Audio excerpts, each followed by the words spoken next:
കോഴിക്കോട് കേന്ദ്രമായി ഭരിച്ചിട്ടുള്ള സാമൂതിരിയുമായിട്ട് എത്രമാത്രമാണ് ഈ മുസ്ലിം നാവിക പടയാളികൾ സഹകരിച്ചത്. അപ്പോൾ അതിനകത്ത് അറബിയിൽ എഴുതിയിട്ടുള്ള ആ പുസ്തകത്തിൽ കൃത്യമായിട്ട് ഒരു മതരാഷ്ട്രത്തിന് വേണ്ടിയിട്ടല്ല ഈ തുഫത്തുൽ മുജാഹിദീനിലൂടെ ഷെയ്ഖ് സൈനുദ്ദീൻ മക്തൂം മുന്നോട്ട് വെക്കുന്നത്. പിന്നെയോ സാമൂതിരിയുടെ ഭരണം നിലനിർത്തണം, പോർച്ചുഗീസുകാരെ പരാജയപ്പെടുത്തണമെന്നാണ്. അതിൽ മറ്റു പല താല്പര്യങ്ങളുണ്ടാവും, കച്ചവടവും അതുപോലെയുള്ള കാര്യങ്ങളൊക്കെ ഉണ്ടാവും. പക്ഷേ സാമൂതിരിയുടെ ഭരണത്തെ നിലനിർത്താൻ വേണ്ടി ജീവൻ കൊടുത്തും പോരാടുന്ന നാവിക പടയാളികളുടെ ചരിത്രം, ആ ചരിത്രം വളരെ പ്രധാനമാണല്ലോ. അപ്പോൾ ഒരു മതരാഷ്ട്രം ഉണ്ടാക്കാൻ വേണ്ടിയിട്ടല്ല ആദ്യകാലത്തെ ഇസ്ലാം മതപ്രചാരകന്മാർ പരിശ്രമിച്ചത്. മതത്തെ വ്യാഖ്യാനിച്ചുകൊണ്ട് നിലവിലുള്ള ഭരണകൂടത്തെ സംരക്ഷിക്കാൻ ഒരു ഇസ്ലാം മതവിശ്വാസികളുടെ ഉത്തരവാദിത്തം എന്താണ് എന്ന് ഓർമ്മിപ്പിച്ചുകൊണ്ടാണ് ഈ പുസ്തകം.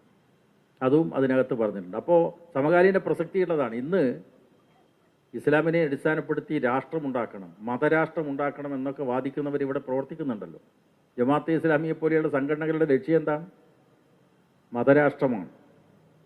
മതരാഷ്ട്രം ഇന്ത്യയിൽ ഉണ്ടാക്കാൻ പറ്റുമോ?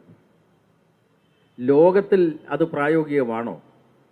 ഇസ്ലാമിക ഭരണം സ്ഥാപിക്കുക എന്ന് പറയുന്നത് ലോകത്തിലെ മതവിശ്വാസികളുടെ പെർസെൻറ്റേജ് നോക്കുമ്പോൾ ലോകത്തിലെ ആകെ ജനസംഖ്യയിൽ ഏറ്റവും കൂടുതൽ ക്രിസ്തീയ വിശ്വാസികളാണ്, 31% വരും.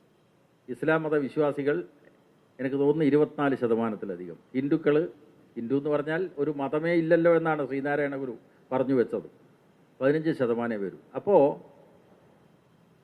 ഈ ഇസ്ലാം മതരാഷ്ട്രം സ്ഥാപിക്കണം എന്ന് വാദിച്ചുകൊണ്ട് പ്രവർത്തിക്കുന്ന സംഘടനകളടക്കം കേരള പശ്ചാത്തലത്തിൽ പ്രവർത്തിച്ചു കൊണ്ടിരിക്കുകയാണ്. അവർ മുസ്ലിം ഏകീകരണം പറയുകയാണ്, അപ്പുറത്ത് ഹിന്ദു ഏകീകരണം. അപ്പോൾ മനുഷ്യരെങ്ങോട്ടാണ് പോവുക? ഇതാണ് പ്രസക്തമായിട്ടുള്ള കാര്യമാണല്ലോ. അപ്പോൾ നമ്മുടെ രാഷ്ട്രശില്പികൾ മുന്നോട്ട് വച്ചിട്ടുള്ള കാഴ്ചപ്പാട് മതനിരപേക്ഷതയാണ്. നമ്മുടെ ഭരണഘടനയുടെ ആദ്യത്തെ വാചകത്തിലെ we the people of India എന്ന് തുടങ്ങുന്ന ഭാഗമുണ്ടല്ലോ, അതിന് ഭേദഗതി കൊണ്ടുവന്നു ഭരണഘടനാ നിർമ്മാണ അസംബ്ലിയിൽ. പണ്ഡിതന്മാരായിട്ടുള്ള ആളുകൾ എൻ്റെ മുമ്പിലുണ്ട്. ആ ഭേദഗതി എന്തായിരുന്നു? We the people of India എന്നല്ല തുടങ്ങേണ്ടത്, in the name of God, ദൈവനാമത്തിൽ. ആ ഭേദഗതി HV കാമത്ത് കൊണ്ടുവന്നപ്പോൾ അതിനെ തോൽപ്പിച്ചതാരാണ്?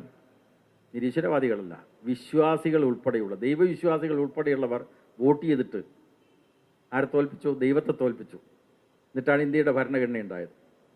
അങ്ങനെയാണ് മതനിരപേക്ഷത എന്ന് പറയുന്നത് നമ്മുടെ രാഷ്ട്രത്തിൻ്റെ അടിസ്ഥാന ശരിയായിട്ട് മാറിയത്.